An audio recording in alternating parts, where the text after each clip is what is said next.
Hi sir everyone, एक बार फिर से स्वागत है आपका हमारे चैनल द DRX फैमिली पे। आज के इस वीडियो में हम लोग बात करेंगे level of structural organisation and body system के बारे में। तो चलिए जल्दी से जान के वीडियो को ख़त्म करते हैं।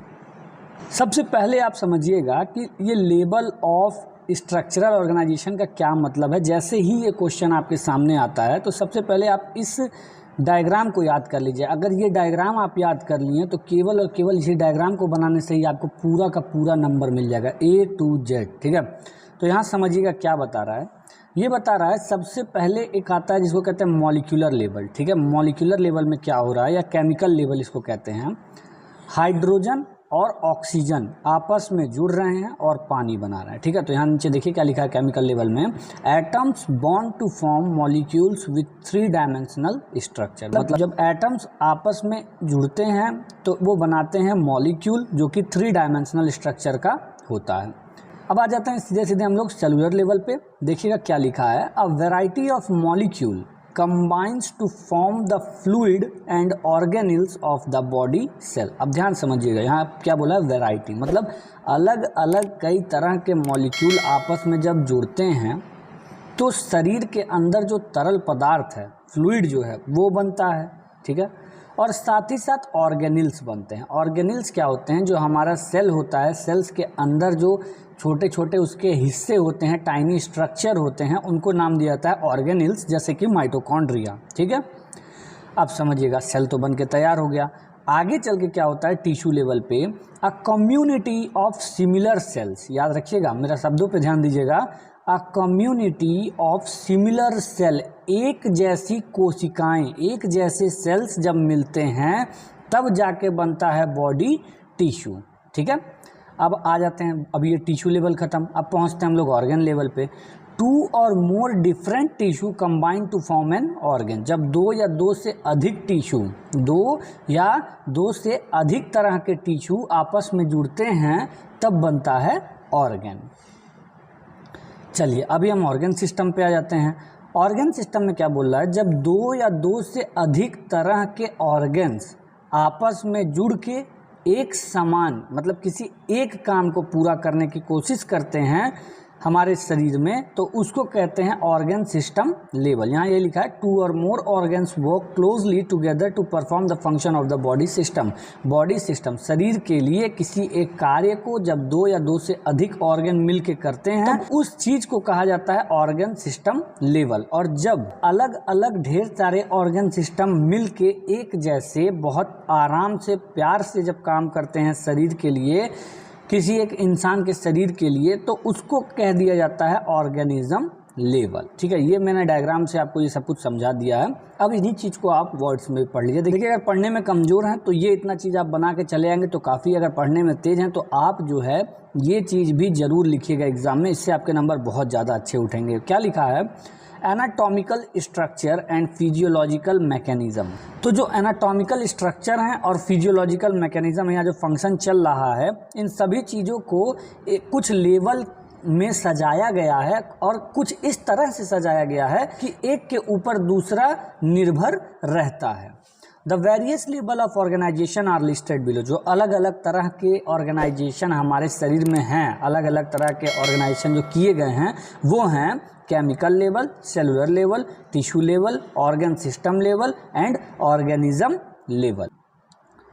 चलिए अभी समझिएगा केमिकल लेवल और मॉलिक्यूलर लेवल। केमिकल लेवल को ही मॉलिक्यूलर लेवल कहते हैं। एट द केमिकल और molecular level of organisation, chemical interacts to form complex molecule with distinct property. मतलब यहाँ क्या बोल रहा है, केमिकल लेवल पे या मॉलिक्यूलर लेवल पे अलग अलग तरह के जो केमिकल्स है वो आपस में जुड़ते हैं ताकि एक जटिल मॉलिक्यूल बना सके। कॉम्प्लेक्स मतलब जटिल, जटिल मतलब कॉम्प्लिकेटेड, कॉम्प्लेक्स मॉलिक्यूल बना सकें जिनकी एक डिस्टिंक्ट प्रॉपर्टी हो। ठीक है, दूसरा, these molecule then interact with each other to form a cell. उसके बाद में ये मॉलिक्यूल्स जो बन के तैयार हुए हैं, अभी केमिकल्स के जब मिलते हैं केमिकल, तब जो मॉलिक्यूल बन के तैयार हुए हैं ये मॉलिक्यूल्स मिल के बनाते हैं सेल।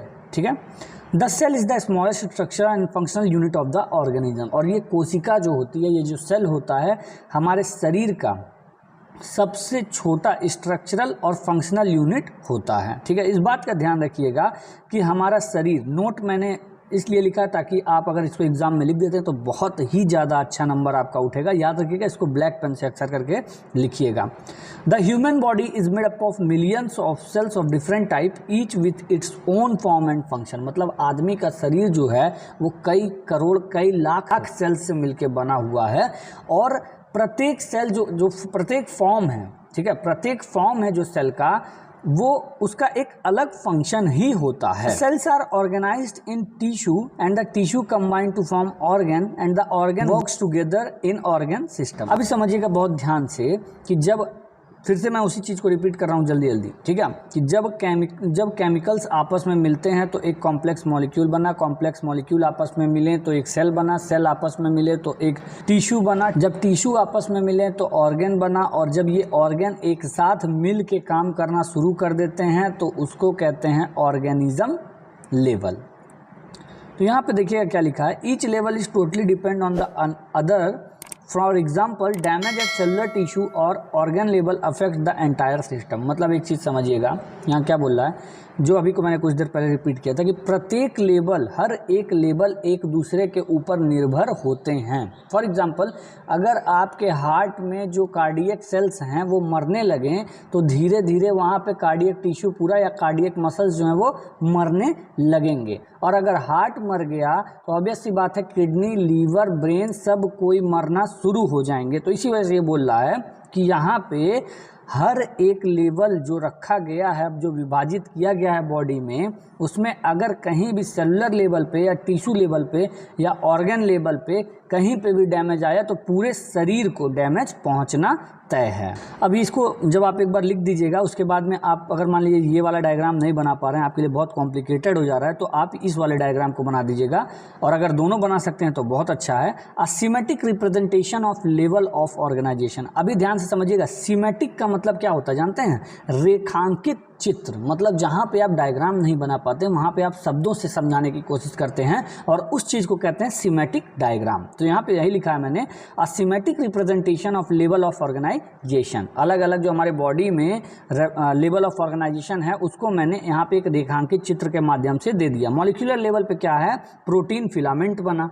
ये प्रोटीन फिलामेंट सेलुलर लेवल पे जाके हार्ट मसल सेल्स बनता है, ठीक है, बनाता है। अलग अलग ढेर सारे प्रोटीन फिलामेंट जब मिलते हैं, जब ढेर सारे हार्ट मसल सेल्स मिलते हैं तो हार्ट मसल टिश्यू बनता है, टिश्यू लेवल हो गया ये।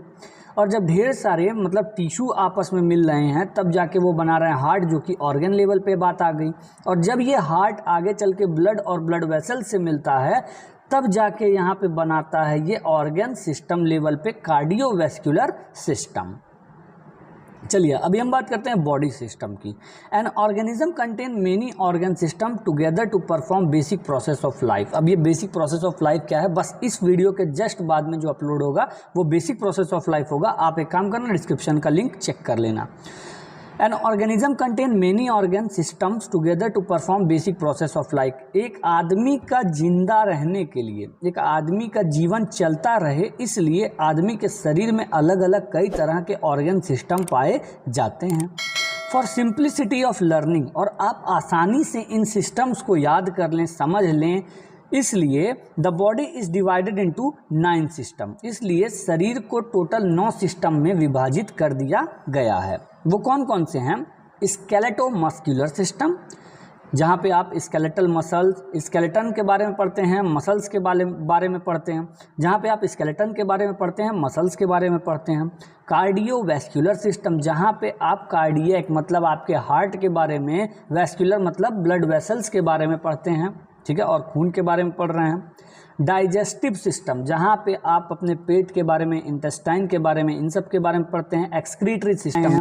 रेस्पिरेटरी सिस्टम, अपने फेफड़े के बारे में पढ़ते हैं। एंडोक्राइन सिस्टम, अलग अलग जो हमारे बॉडी में डक्टलेस ग्लैंड होते हैं उनके बारे में पढ़ते हैं। रिप्रोडक्टिव सिस्टम, हमारा जो male and female reproductive organs होते हैं उनके बारे में पढ़ाई की जाती है। नर्वस सिस्टम, हमारे न्यूरॉन्स जो होते हैं उनके बारे में इसमें पढ़ाई किया जाता है। मिसलेनियस मतलब अलग, जो हर एक कैटेगरी के चीज़ जिसमें आ जाएं उनको कहते हैं मिसलेनियस। तो अलग अलग कौन कौन सी कैटेगरी है? स्किन के बारे में, टंग के बारे में, नोज़ के बारे में, ईयर के बारे में और आई के बारे में भी आप पढ़ाई करते हैं, और इन्हीं 9 चीज़ों में विभाजित कर दिया गया है बॉडी सिस्टम को। तो फिलहाल के लिए इतना ही। अगर आपको वीडियो पसंद आता है तो वीडियो पे लाइक कीजिएगा, चैनल को सब्सक्राइब नहीं किया तो चैनल को सब्सक्राइब कर लीजिएगा, क्योंकि इस बार जो है पूरा का पूरा HAP का सिलेबस कवर होने वाला है द DRX फैमिली पे। फिलहाल के लिए इतना ही, बाय बाय।